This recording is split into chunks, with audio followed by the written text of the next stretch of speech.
Historical Analysis of Living on a Dollar a Day Yeah. by Ellie, Adam, James, and Jordan. Okay. Living on $1 is a documentary following the experience of four American college-age friends who decide to make a trip to a small Guatemalan village. In order to better understand the poverty-ridden experience of the citizens of the village, they decided to only allow themselves $56 to survive for the 56 days they're staying in the village, dispersed at random amounts per day. In their time there, they meet a lot of people, experience the hardships of extreme poverty, and learn firsthand the life experiences that much of the world's population deals with daily in the span of 8 weeks. Here's our trailer. Yeah. You filming? Filming. I've read about poverty my whole life in media, in school.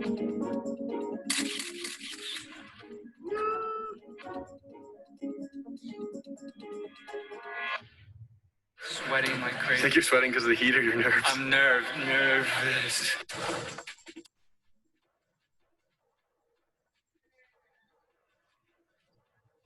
What is it really like to live every day and only having $1 to spend?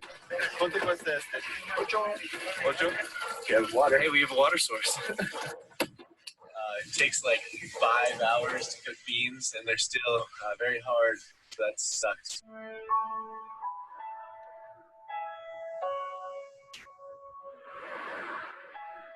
Estábamos pobres y seguimos siendo pobres. 3,600 calories split amongst 4 people is not good enough for our daily value. We all have these pulgas. I can't sleep another night like this. It's not due to laziness that someone is poor. It's not due to a lack of ambition or a lack of intelligence. It's because they lack things that we take advantage of every day.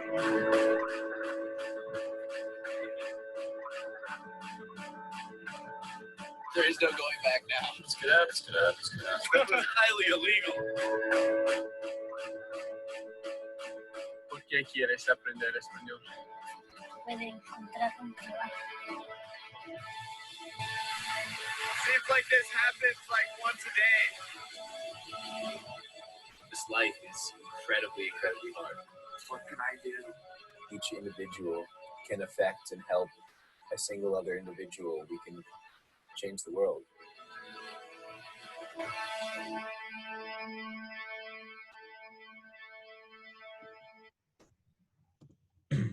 Okay, so here's the rhetorical situation of our documentary.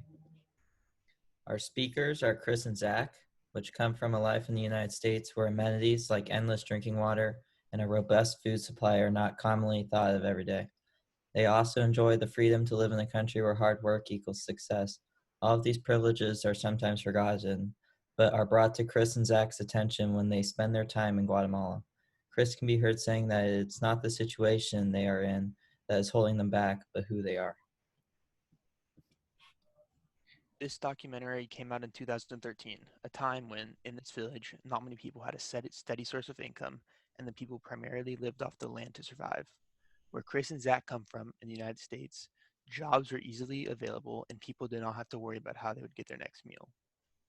These young men wanted to understand what life in a small Guatemalan village was like, compared to their own fast-paced, privileged lives, and jumped in the opportunity to do so at a time in their lives where they can still gain a great impact from the experience.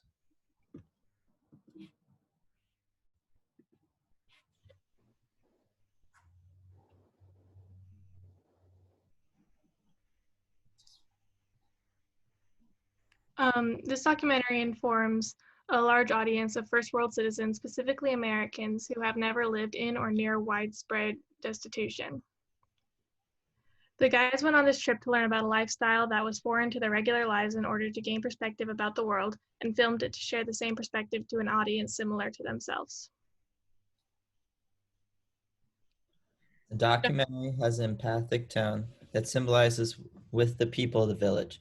Chris and Zach are humbled by the way that other people live in the world, and they show in the documentary how it is very different from their day-to-day lifestyles in the United States.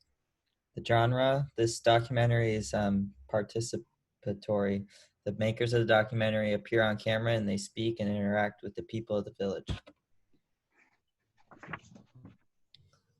The rhetorical strategies of the documentary. The visual elements of the first scene we chose was the opening scene. The camera is often very close up to the people's faces, which doesn't show much of the background and just blurred colors. The subject matter of the scene is usually framed with trees. When they're in the village, it's usually framed with plants and nature, and when they're indoors, it's framed with the architecture, or in the first scene, it's framed with the apartment. The whole documentary is very green and neutral colors. There's not many colors that kind of pop off the screen, and that's kind of representing nature and the simpleness of like the village and all of that. The people who do pop up the screen are the people who live in the village, because their clothing items have more color than anything else. So that really separates them from the background.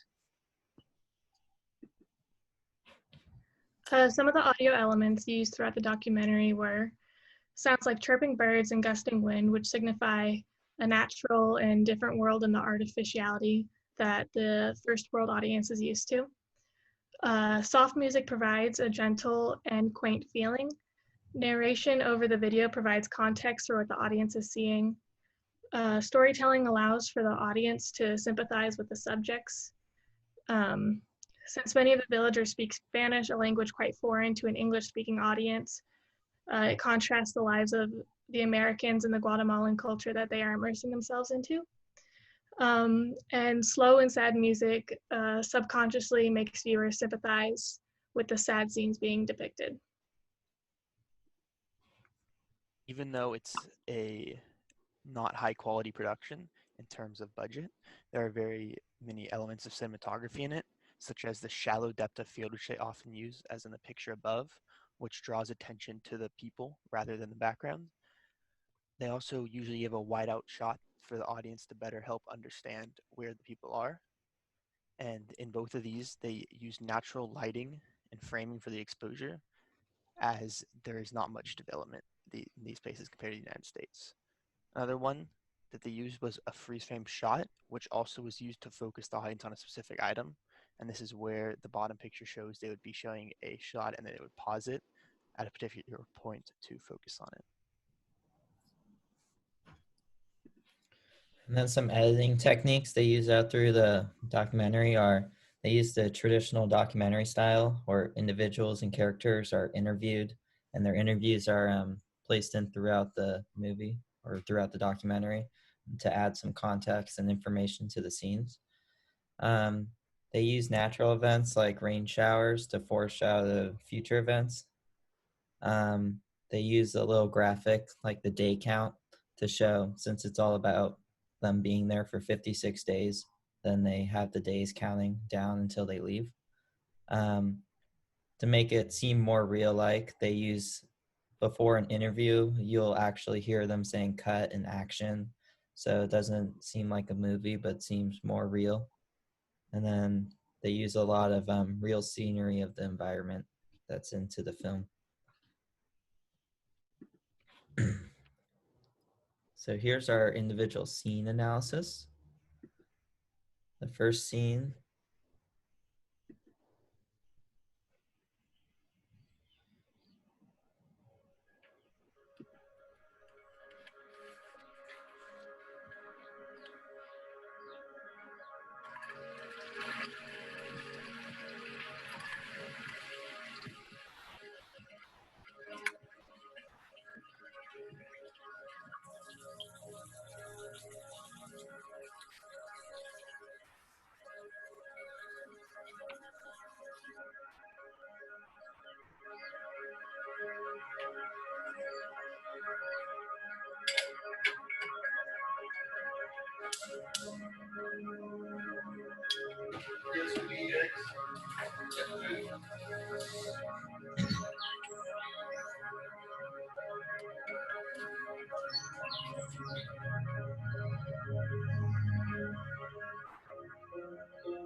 That was all scene one, right, guys? So some audio elements that I noticed in this clip were soft music and nature sounds, which kind of set a calm and gentle scene. A lack of dialogue allows for the visuals to set the scene, showing rather than telling. And in order to contrast the lives of the subjects and the situation they will be immersed into, they use contrasts of like weak water pressure used to wash dishes, contrasting with the strong direct water pressure of a bathroom sink for brushing teeth. A small flame on a stick used to ignite a makeshift stove, contrasting the clicking of a professional stovetop. And bird sounds, contrasting talking, kind of in a, a nature versus human kind of way. And these contrasts all create sort of a hook into the story that makes the viewer anticipate what might be happening later by interesting them, because they begin to wonder, what might happen when these two very different worlds come together. And in the scene, obviously, they're switching between where the village is and the apartment the guys live in back in the United States. In these two scenes, or these two settings, are obviously very different, so it's contrasting the two. The first scene opens with a downward view of the village where the fog's rolling in, which is just setting it. And most of the shots are in the village are green and neutral, while the faces or the colors in the apartment are bright red and lively.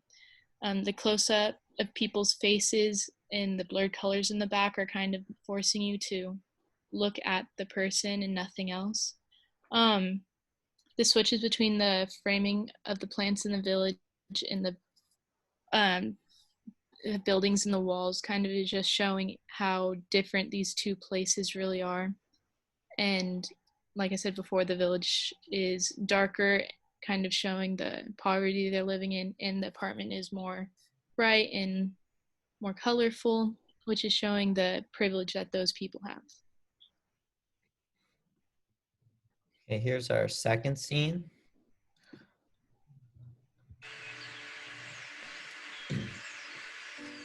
We'd see him walking up the mountain with this thing wrapped around his head and like a huge bundle of like logs and sticks behind him. At one point, Chris asked Chino, like, if you could do anything, what would you be? And Chino's response was, I'm going to be a farmer. And Chris was like, like, what would you be if you could be anything?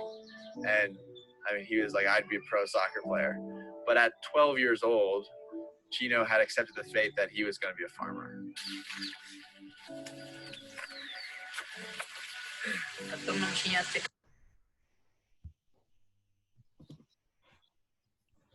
In this scene, the cinematography is again used in the natural motion as the scene starts, and the kids don't even look like they are expecting the scene to be shot.